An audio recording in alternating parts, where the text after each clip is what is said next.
as well. So, Yes.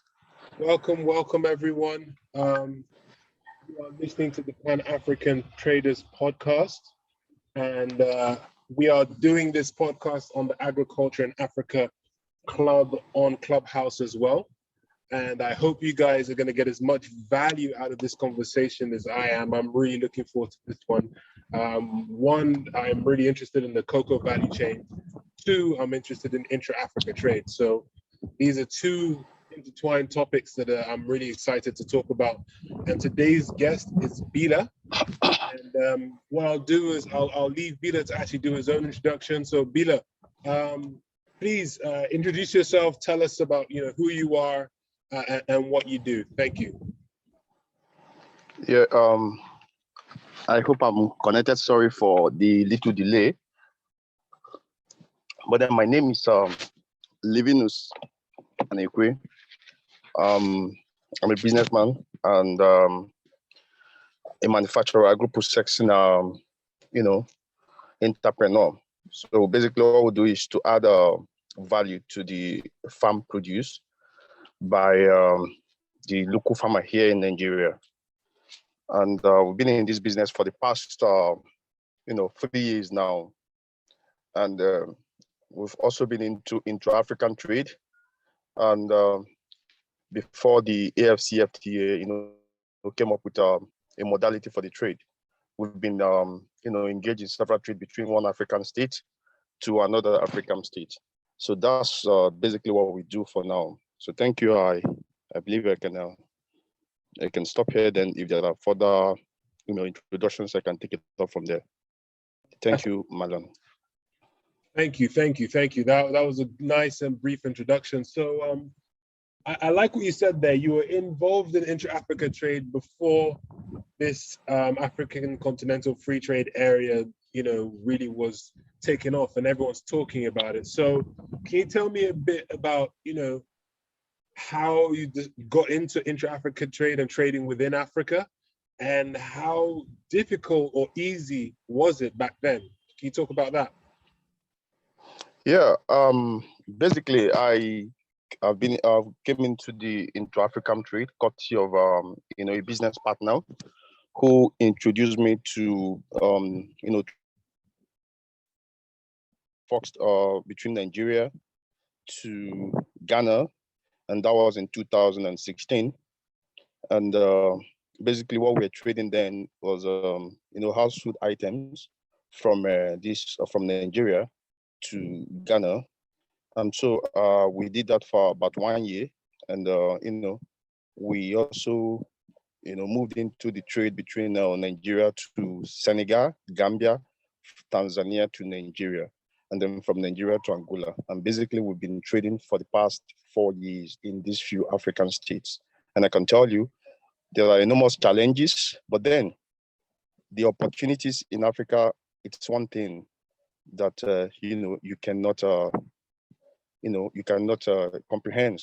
The more you go into trade, you discover that Africa is an untapped gold mine, waiting for hardworking entrepreneurs to take chances to get things right. So it's a big win for anybody who is passionate and who is committed, in doing business in the African community. But then the challenges we have, it's one thing that we can keep repeating our the challenges we see in African business. We just have to find a way to address it. And one of the key challenges we had the first time we started business between Nigeria to Ghana was the same challenge we also saw on our path to Senegal, Gambia, and from Tanzania to Nigeria, and that's one basic problem.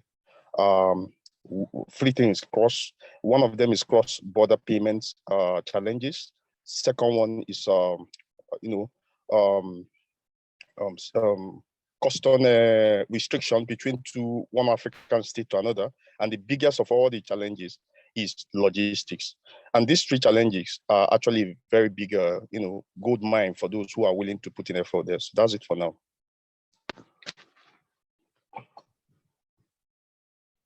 Okay. So the three biggest challenges you said there were customs, payments between African countries, and logistics. You said the logistics is actually the largest one.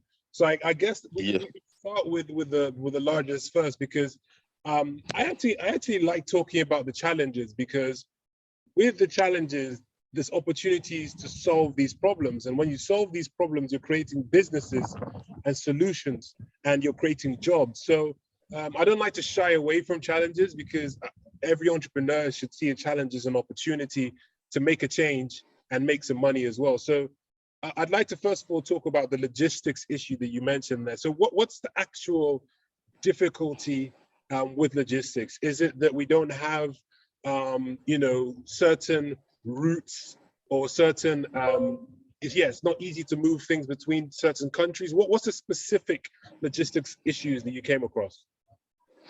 Okay. Thank you, Marlon. And I think it's a very interesting question you asked me. One of the challenges we encountered while doing business between Nigeria and um, Ghana as of 2016 when we started was inadequate logistics vehicle, the long vehicle who are willing to cross the border to the other side of Africa, because I call them African state. My knowledge of doing business within Africa is I see myself coming from a state in Nigeria, and the whole of Africa is my market. So I call the next country a state. So that we can understand what I mean. So it's a very big challenge. Sometimes when you are to ship, you spend about 1 to 2 months waiting for the next vehicle to be able to do your consignment, because most times we go through the roads, from here to Ghana, even from here to Senegal, Gambia. We only stop to transload across the ocean when we get to Senegal, Dakar, and then move to Gambia. So the challenges we face is inadequacy of logistics vehicle in these routes, and then again there's none known available network that links up intra-trading logistics goods to logistics firm, apart from Kobo 360, and I don't think they have the strength enough to cover this market. So the challenge is inadequacy in the logistics vehicles, the longer distant vehicles, and not being able to link them up to available goods. So these are the challenges we face, despite the opportunity in terms of cost, because I can tell you categorically that in terms of business, even if you put up to 100 trucks from Nigeria to Gambia, or from Nigeria to Dakar, Senegal, you can fill them up in less than 2 weeks or 1 week, and it's very, very, very very profitable business. But then I don't know if there are no companies who wants to take that route, or there is no much information about such businesses. I just don't know. But then we have short-term challenges, and that's the basic the challenge we face in that aspect of logistics, and that's it. Amazing. So just to clarify, when you say inadequate, you're basically saying there's actually not enough trucks to move between these Yeah. routes. Okay, Yes, so exactly. it's not like the trucks themselves are not strong enough. It's just there's not enough supply of trucks to actually There's no move. enough. Oh, okay, Yes. that's interesting. So that's actually an easier problem to solve. It just means we just need more people invested or investing in trucks that can move goods between these African countries. Would that be correct? Yes, of course. If you have 50 vehicles, 100 of them now, I can tell you that in less than 2 weeks you should be able to have consignment from here to Gambia. Because I've gone. One of my trips, I've been able to say, okay, let me move across the states to see how close or how far the African states are. And when I go by the road and I see a lot of challenges the exporters face due to lack of these logistics vehicles, I just know that this is an untapped gold mine, because I know how much we pay for a truck. We pay for a truck before last year from here to Dakar. We spend a truck carrying 400 40 about 25 to 30 tons of agro commodity from here to Dakar, we spend as much as 15 million on each truck, and it's just a 14 days journey. Ideally, it's supposed to be a 14 days journey from here to Dakar, from Nigeria to Dakar. That's about 15 million. That's what we pay on each truck.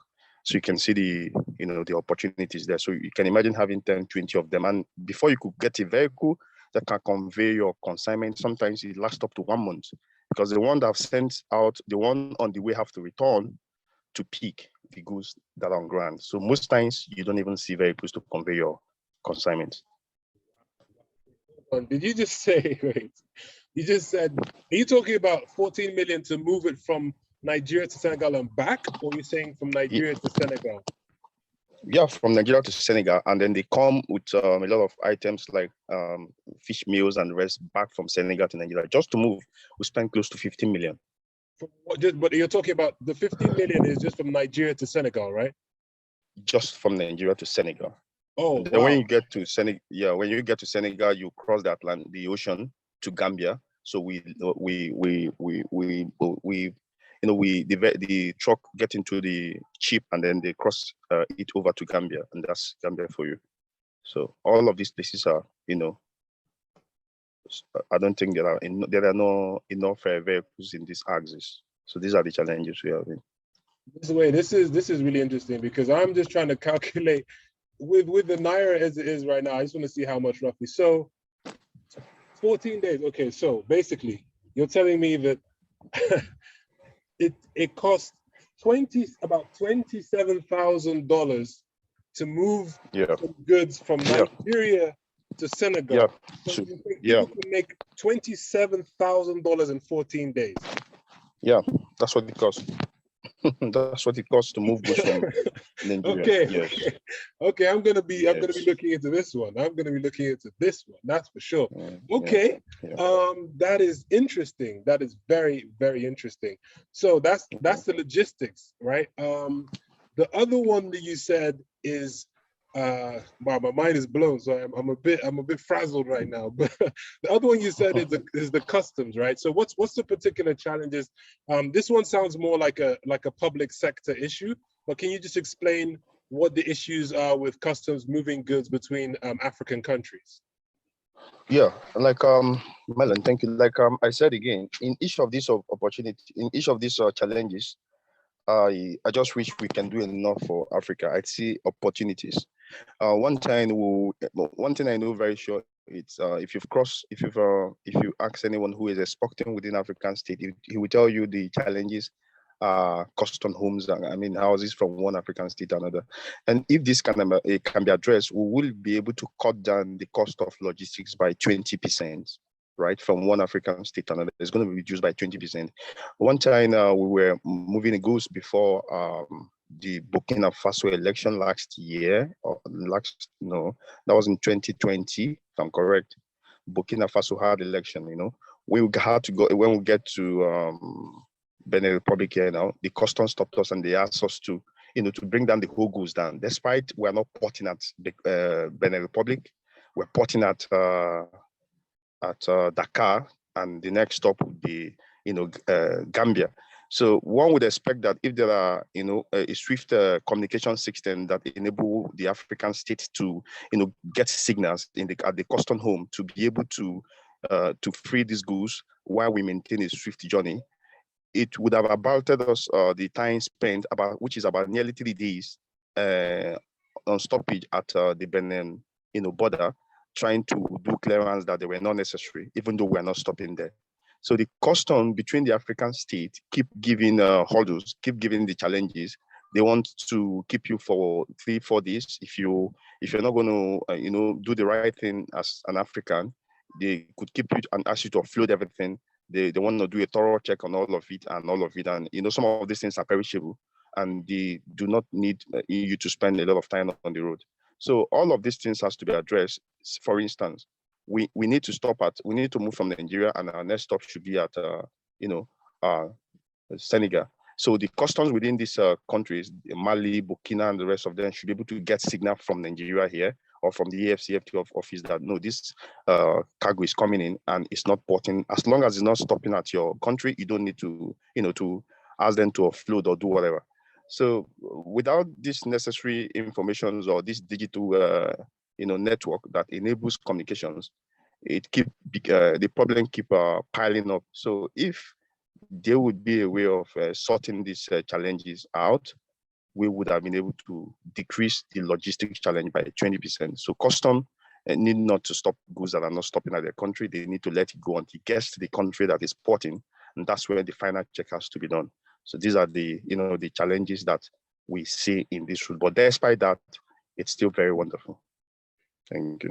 This is interesting actually, because when I thought about this customs thing, I assumed that it is only something that the public sector can get involved in.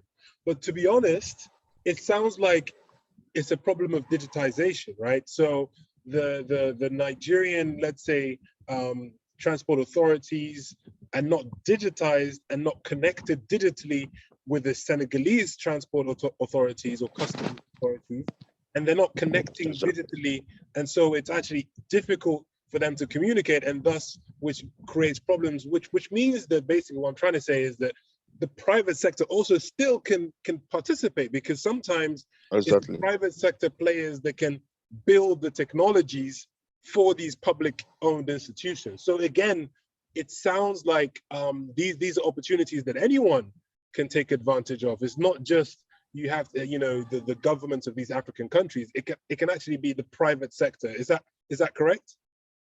Yeah, that's correct. That's what we're saying. That's the ideal thing to do. Yeah. Wow. This is really interesting, and with the blockchain technology that's out right now, you can actually be able to track things. I mean, there's I think it's IBM that's creating some logistics blockchain technologies, but there are other startups that can get involved in this using other blockchains. But I don't want to get too technical in terms of blockchain and all that kind of stuff. But that's interesting. Okay, so we've spoken about logistics, we've spoken about customs, and then the final one that you said was a big challenge when it comes to intra-Africa trade was payments across borders. Now, we see so many different remittance companies coming up every day across Africa. We had so many different payment startups like Flutterwaves and Paystack. Has there been an improvement? Is there, or is this problem something that still needs to be solved? So what's been the development on that? Yeah, I think the truth is that nothing's been done, and I look forward to people who are actually in the blockchain technology. I remember how we get payment.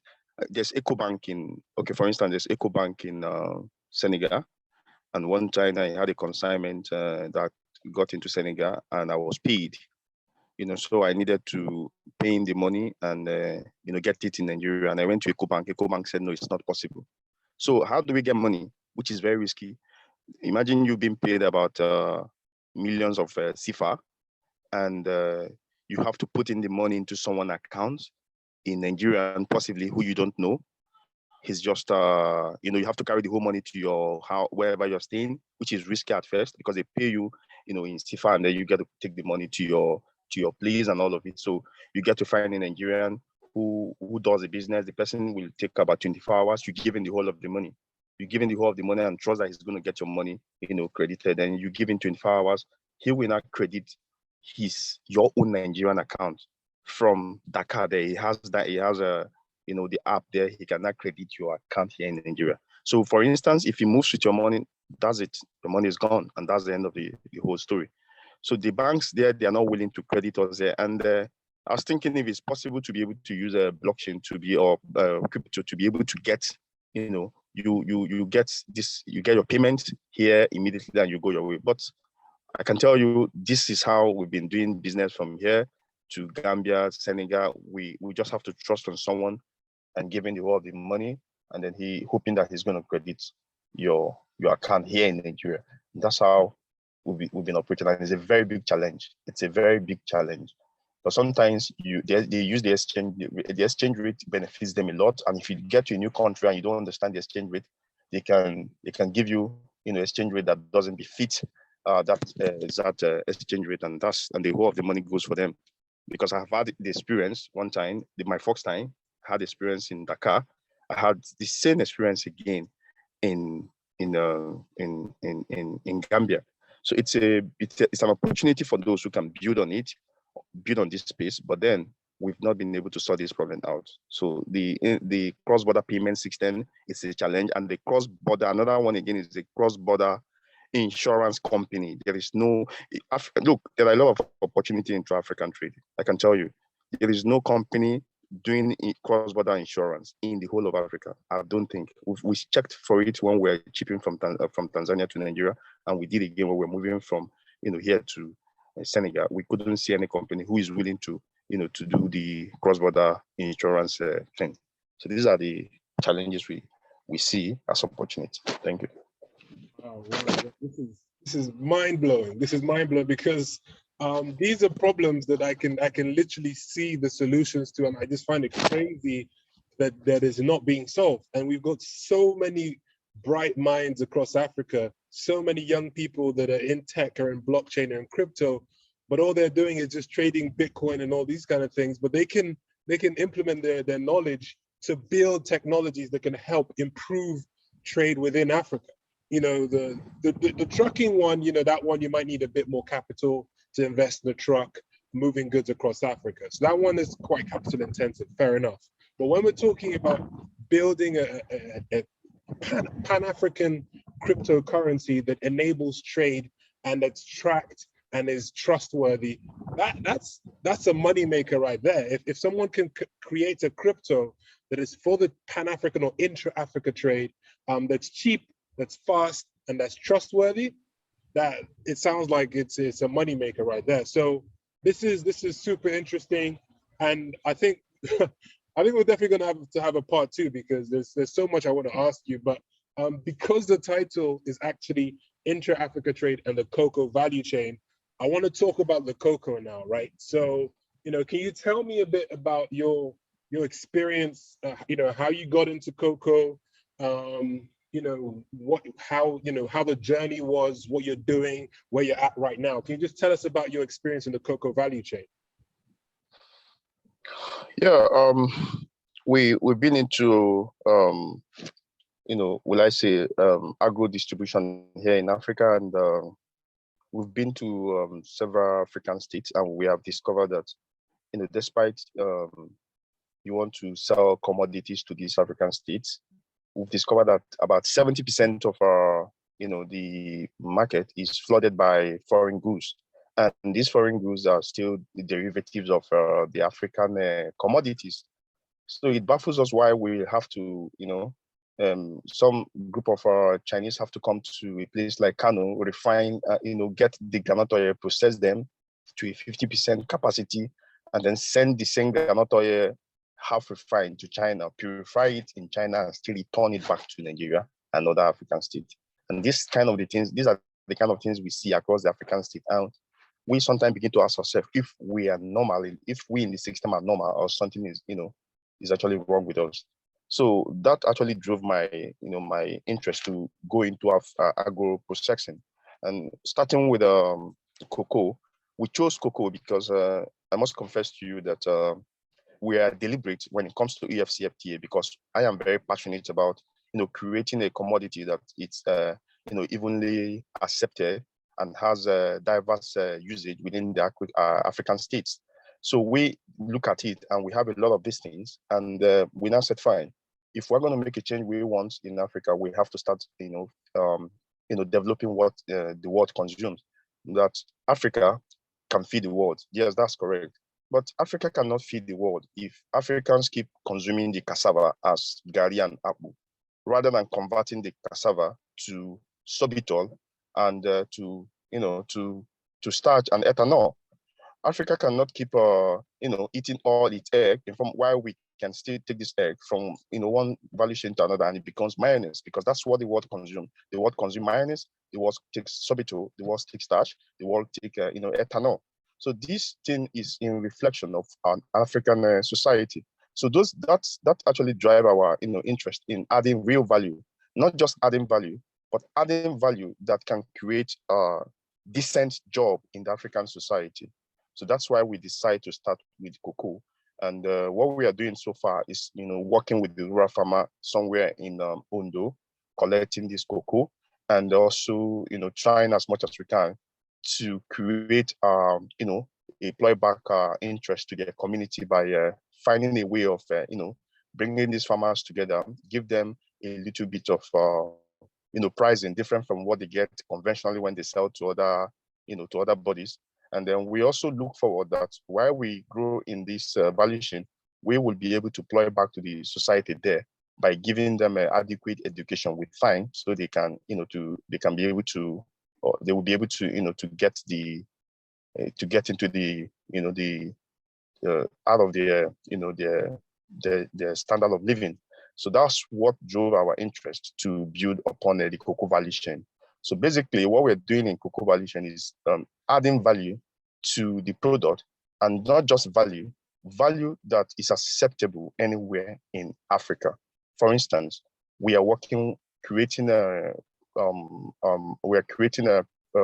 chocolate powder drink from the cocoa powder. We are also creating the cocoa, we're creating the cocoa pods from the same cocoa powder, and we're also creating cocoa snacks from the same cocoa powder that we're using. So what we are doing is basically adding much value according to the demands in the market. And so far, we can tell you that our product has, despite it's not up to about 8 months now, has been able to move into some African states, and locally, it's gaining a gradual acceptance in the market. And we look forward that by this year, we should be able to, find our space in African states like the southern community, which consumes a lot of chocolates, and the other part of African states. That's how we got into the cocoa. For now, I can tell you that we are getting a 200 or 300% growth potential as regards to when we are trading it as a commodity. And that's the whole positive insight into the cocoa valuation addition that we're into. Thank you. Wow, this is amazing. This is amazing, because it's not very often that you actually meet someone that's doing it. We have these conversations. A lot of the time it's very theoretical. It's all up in the air. Oh, we need to do this. We need to trade within Africa. We need to do this. But right now we are speaking to someone that's actually doing intra-Africa trade, that's actually adding value to products within Africa and is selling it. He's making the money, and he's doing it. So it's an honor, it's a privilege to have this conversation with you, because I think a lot of people have been looking for this real life practical information. And so if anyone's in the room right now, you want to get to know Bila, you can send me a DM. The reason why he's not on stage is because he's on Zoom right now and there's a feedback. So just send me a DM, we can make those introductions and we can all start doing some work together. So that's the reason why we're doing this. This is free information. A lot of this stuff, you would have to pay for, quite frankly. This is real life experiences. It's someone that's done it for a while. So yeah, thank you so much, Bila, for the information that you're dropping right now. I think that, no worries. I think that with the cocoa value chain, I think the stuff that you're doing is amazing. So can you tell us about some markets that you're currently selling your cocoa products to? All right. As you know, if you look at the cocoa itself and you've been following up what is happening in the intra-African AFCFTA, briefings, which I think every committed entrepreneur should be able to get that documents. I think I'll make the documents available to you. You will be able to understand see what we're doing here in Africa and why we are moving. And it's a deliberate attempt. It's just don't move in this whole arrangement of building a business. We move deliberately, and it has to be intentional in the sense that it has to be with a specific interest. Now, we in the West African community, we produce cocoa, and a lot of the time what we have in let's say the Ghana, Nigeria, and Ivory Coast is cocoa grinding plants. There are no end user value addition companies who are specifically tailored to sort the African demand for cocoa, except for the renowned known companies like the Promsidor and the The other ones, I think you should know other companies too who are, actively participants in this cocoa industry. So what we do basically is we've been able to, to focus deliberately on creating these products and tailoring them to the demands within the states where they are needed. Our product is basically in a few stops in South Africa, and we have few of our products in Angola because I have a connect there, and I've been able to send in some of our products there because we have the data that shows where the consumption of the chocolate itself takes place in Africa, and we've seen where our markets are. So basically, apart from the local market here in Nigeria, which our sweet chocolate powder drink we can't even meet up with it, we are targeting the cocoa beverage product we have, such as the cocoa spread for bread, and we have different ones. We have the cocoa almond spread, and we also have the cocoa cashew spread, both for eating bread and the rest of them, which you can find in few stores. What we basically do is to be able to take our local VC value chain and then transform it with interest to the regional value chain in the African settings. Considering the fact that, look, in these Southern African states, they don't have cocoa. They depend on, when you send in these products over there as a finished product, it depends on it. Despite we are having challenge with tariff. That's another challenge again I didn't point out. We're having a challenge with tariff, but I think the AFCFTA is about addressing such thing. So we tried as much as we can to to pull our products within this region, but we have not been able to meet up. So as the market calls, despite we've been there for like 9 months in this product, as the market calls for a particular product, we now begin to see where we have more upper hands in the interest of the market, and then we develop further in that aspect of the market. So basically, we are in Nigeria, and we are somewhere in South Africa, and we're also in Angola, and we are going to do more by putting these things in every store in Africa. If they can produce their own and put it in our face, we are also going to put ours in their face, and they are going to contend with us, and they are also going to, we're going to compete positively with them, and that's the only way we can take back what belongs to us. It's not just by talking, but by putting the best packaging, the best product out there, and giving them, giving it the same marketing, chances that theirs have, and that's our target in the market, and that's what we're positively believing that we're going to do in the, in the cocoa value chain. Thank you. Thank you so much. Thank you so much. Guys, I see it's going down in the DMs, as they say in America. I see your DMs. I'm definitely going to respond to them in a second. I think, a lot of people want to reach out to you, Bila, so that's great news. So finally, just as we're rounding up, I want to speak about something that we've touched on a few times on this conversation, which is the AFCFTA. At the beginning of the year, there was a lot of talk about it on the news, on Clubhouse, talking about the potential for the AFCFTA. So as someone that, was doing intra-Africa trade before this, this free trade area and after as well, have you honestly seen any tangible, real differences? Or do you think it's something that's going to take a bit more time before we start seeing some real developments and improvements in intra-Africa trade? Yeah, thank you, Melon. I can tell you that when you move from, if you can go by road to from here to few African states, you will discover that Africans have been trading before the inception of the word AFCFTA. Africans have been trading, and I can tell you the people from Nigeria have been sending consignment to every part of Africa. And I can tell you, basically, it will shock you that Nigerians, in fact, is the biggest market for almost, apart from South Africa and Egypt, Nigerians serve as a market to about 30 to 40 states in Africa. Basically, all what you see in these states most of them come from Lagos and other parts of Nigeria. So when you talk about AFCFTA, it's just a capping, on the whole arrangement. Africans have been trading between each other, but then there is no data to back up the volume of trade. And that's why it looks like there is nothing going on.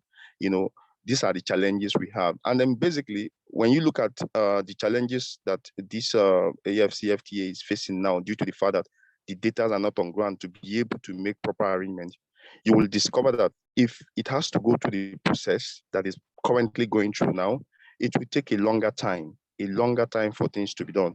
But I can assure you on one thing, and that's a very clear Grant, that Africans are willing to drive this sector.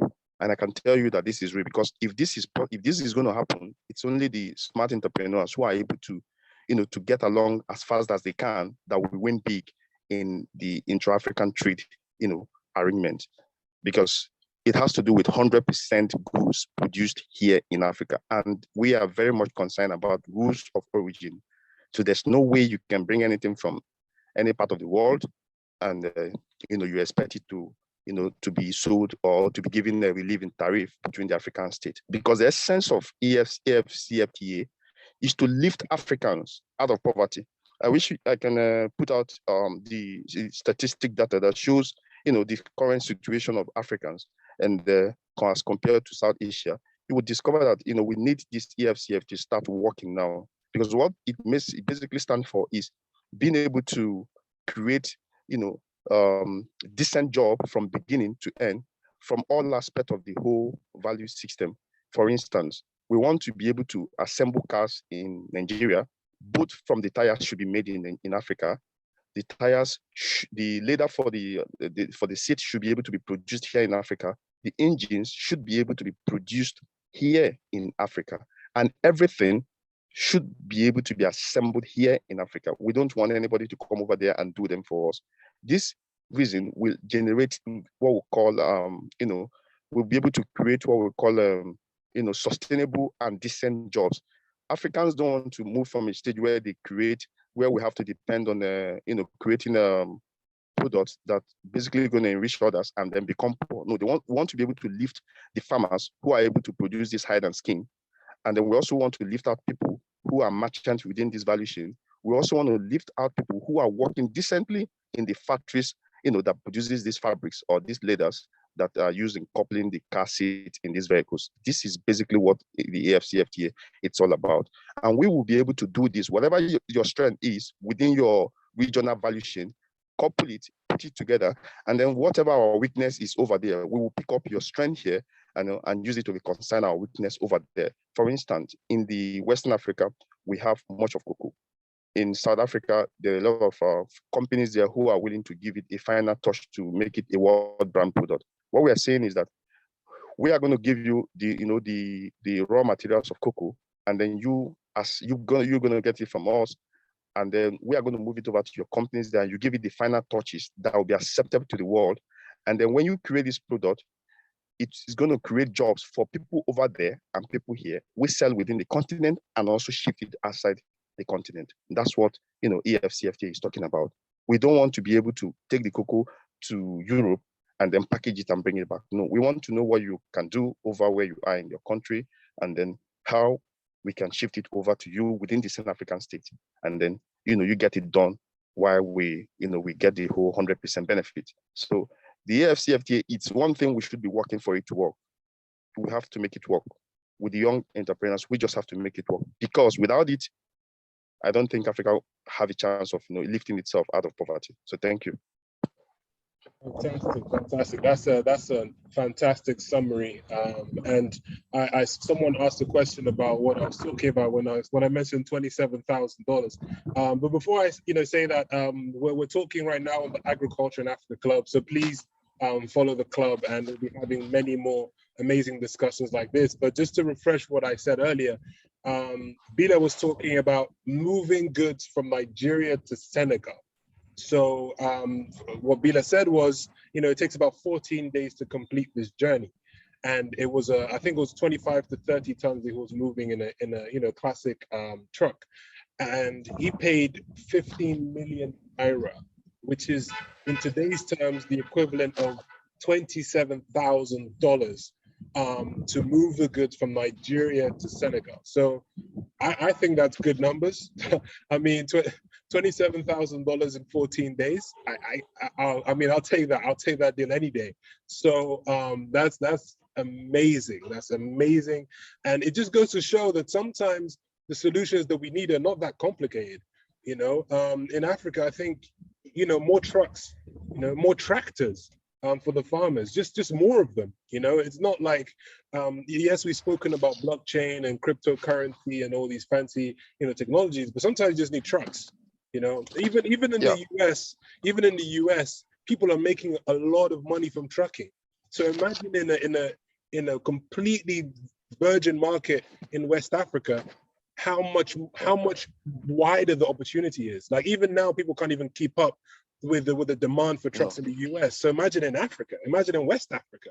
So it just goes to show, like, if you've got the capital to invest in trucks, and and obviously with this is not financial advice or anything. Every business has risks, but if you're willing to take that risk and you're willing to have a system to monitor the truck and everything like that, you could make $27,000 in 14 days. so yeah, that's a good deal right there. So this has been an amazing conversation. Bila, we have to have you on again. But before we close things off, I wanted to give people an opportunity to ask any questions. So if you got any questions on Clubhouse, raise your hand, and we'll start rounding things off. Before we close things off for today. But I think I don't like to let things drag on too long so that people can take the key takeaways from the conversation. You know, we spoke about the intra-Africa trade, how it's been going on before the African Continental Free Trade Area.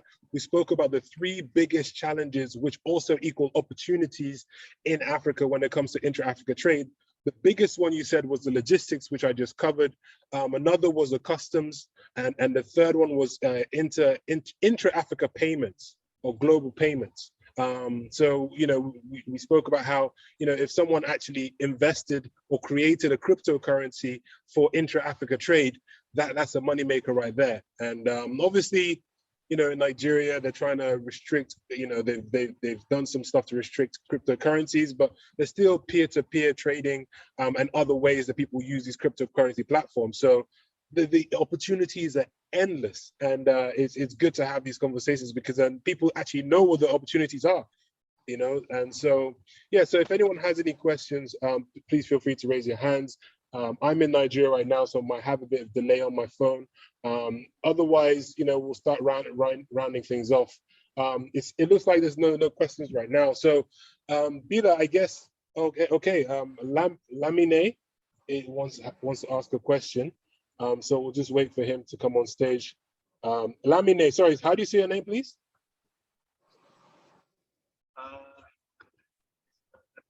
Lamine. Hi, Lamine. How are you doing today? I'm doing fantastic. Welcome to the stage. Did you have any questions or comments to add to this discussion?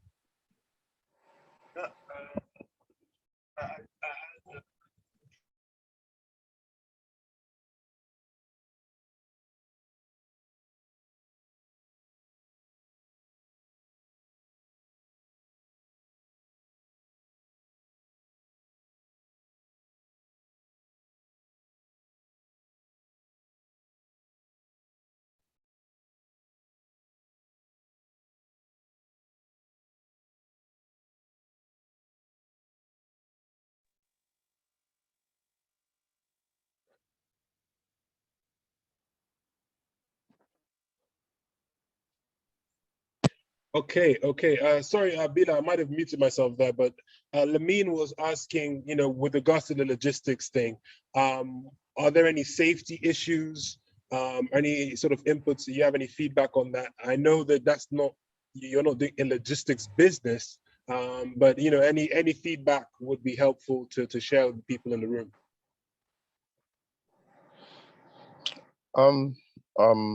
I didn't get you. Can you please come back again so I can get you very well? So Lamine was asking, when it comes to moving the goods from Nigeria to somewhere like Senegal, are there any safety issues? Moving the goods across these different countries. What are the things that people would have to consider if they want to do this business of moving the goods, the logistics? Well, most business here in Africa is highly, fragmented. So basically, you might not need to do a lot of things. It's being able to, like I said, being able to get the network that can actually connect you to goods, and then being able to get it shipped according to the to the agreement you had with the company you are working with. So for now, there's nothing. I don't think there's any risk involved. And of course, there's risk in every business, but then there's nothing you have to do. All you need to do for now is to get connected to goods, and then you can, take it along to the country where you are, supposed to deliver it. So I don't think there's any challenge so far. There's none for now that I know of. That's brilliant feedback. That's brilliant feedback. And I've done a little bit of logistics. So from my experience, I think a couple of things to think about. Your driver can make or break your business. Make sure that your driver is well vetted. You get him from a reputable source. So your driver is really, really important when it comes to logistics, especially if you're moving from one end of West Africa to the other. So driver is key. One thing to be aware of, obviously, this is not really risk related, but this is general logistics business, is fuel or diesel prices. So, it's just part of the business. You just have to be aware of the cost, the diesel consumption of the vehicle that you get. And then if you really want to be extra safe, get a tracking device on your truck. That could help, put your mind at ease a little bit. But what I would also suggest is that, if you get a driver for your truck and he's going to Senegal for the first time, get one or two people to join him on the journey. These trucks normally have a passenger seat, right? And these passenger seats can normally take at least one person.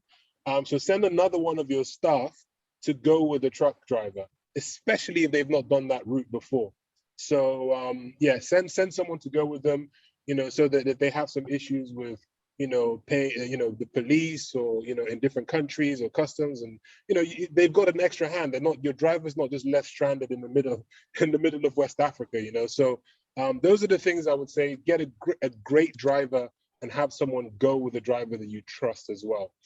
Those are my little tidbits. I haven't done anything as far as Nigeria to Senegal, but but from the little I've done, those are the little bits of information I can give. So, Lamine, I hope that answers your question.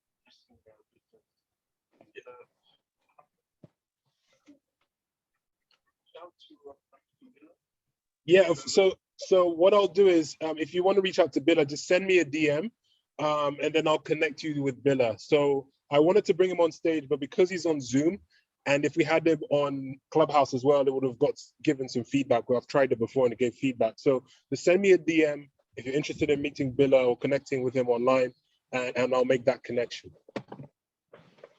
So, guys, thank you so much, Nadine. And we've got the last question of the day. Thank you guys for being so patient.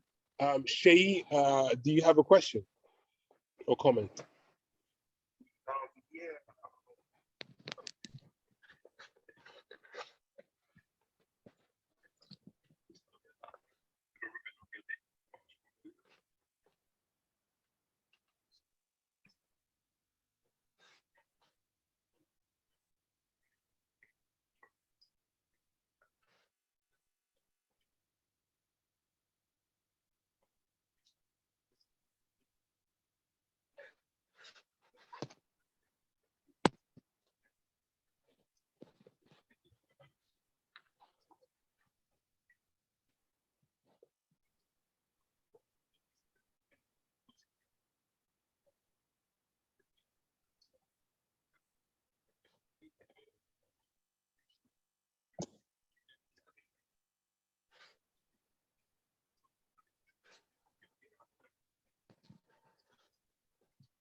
Thank you, Shay. Bila, did you get the question or do you want me to repeat it?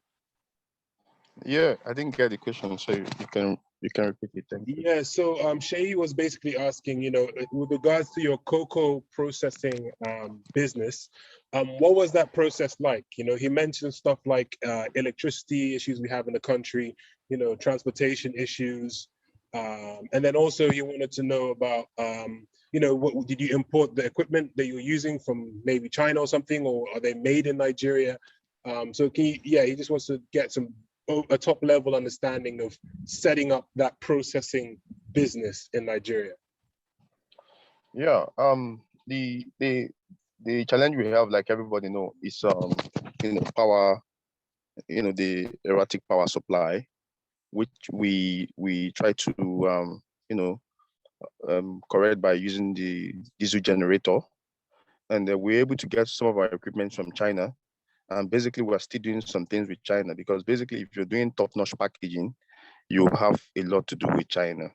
So 60% of our equipments are locally fabricated, and about 40%, we got them from, China. So that has been able to, fix some of the problems we have to fix in terms of manufacturing. Then when it comes to internal logistics, within the within the Nigerian itself, within Nigeria itself, hasn't been a problem so far. And we only ship our product to, to countries where we have a advantage in terms of a cheap logistics. That's why we're doing a cargo shipment to South Africa and to Angola. So in those areas, we are not having much challenges in terms of shipping our product over there for the retail market. So basically, internally here in Nigeria, we don't have problem. We are taking the parts of those who are already in the system, the big companies who are into the distribution and how they do the distribution.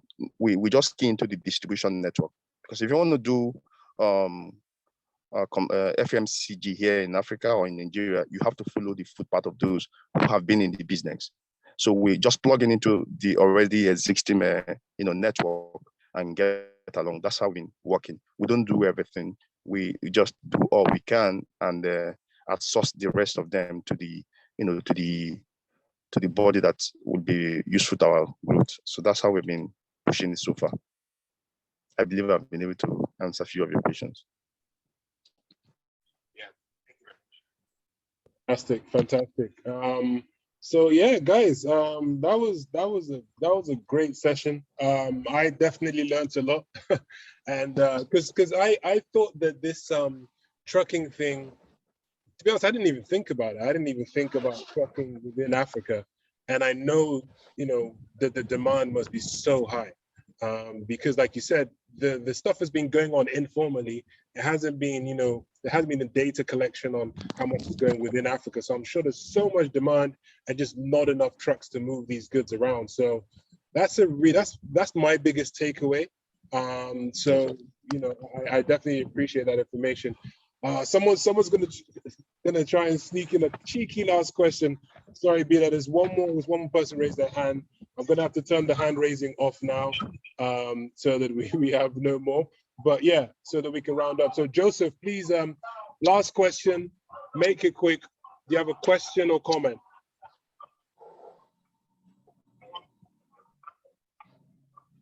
Joseph, it's a lot of noise in the background.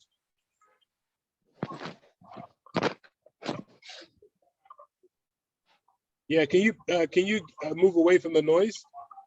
Otherwise, we can take your question in the DM and send it to Bila later. All right. Sorry, Joseph. It's a bit too loud. So what I'll do is I'll connect you with Bila offline, and then you can ask him a question, later on. But thank you so much for coming on stage anyway. So guys, this has been a good session. Thanks for everyone that turned up and listened in. I hope you took a few nuggets away from this. Like I said, some of this information you're gonna have to pay good money for. So I'm glad you guys, came in and made the most of it. And so, yeah, and also if you know anyone that will be good for this podcast and conversation, just let me know. Pass them my way. If you know anyone in the business in Africa doing great things to do with agribusiness or trade or logistics, whatever it is, send them my way, and we'll have them in another session maybe next week. So with that being said, Bila, any final words for the people in the room, people listening to this podcast? Thank you, Malubi. It's been a wonderful section. Thank you for bringing this together. But for all the entrepreneurs that are working hard to build something here in Africa, all I can say is well done. We're doing the right thing. And if we don't do it, others will come in and do it for us. And we only have our soil, and our soil has been the source of our blessing in Africa, both from the mineral to the agriculture. And it is what we have that that God will use in blessing the works of our hands. So we have to do a lot to build Africa if we want Africa of our dream. And that's what we're doing. And that's what I wish every entrepreneur. Thank you all. Thank you so much, Bila. Like you said, if we don't do it, someone else will, and then we're going to start complaining that, oh, this person is coming into our country and doing this and that. So guys, even if you're not going to necessarily invest and do these business opportunities, speak to people, tell them about the stuff that you heard today. This stuff has been recorded both on Clubhouse. I'm going to create an online version for YouTube as well. So speak about it, talk to your friends and family, your business partners, etc. And let's spread the word so that we can be the ones that actually benefit from our land, and it's not other people coming in, century after century. So with that being said, I'm going to close off the room. Thank you very much, guys. Hopefully we'll have another session around same time next week. So yeah, thank you very much, guys, and have a blessed day. Peace.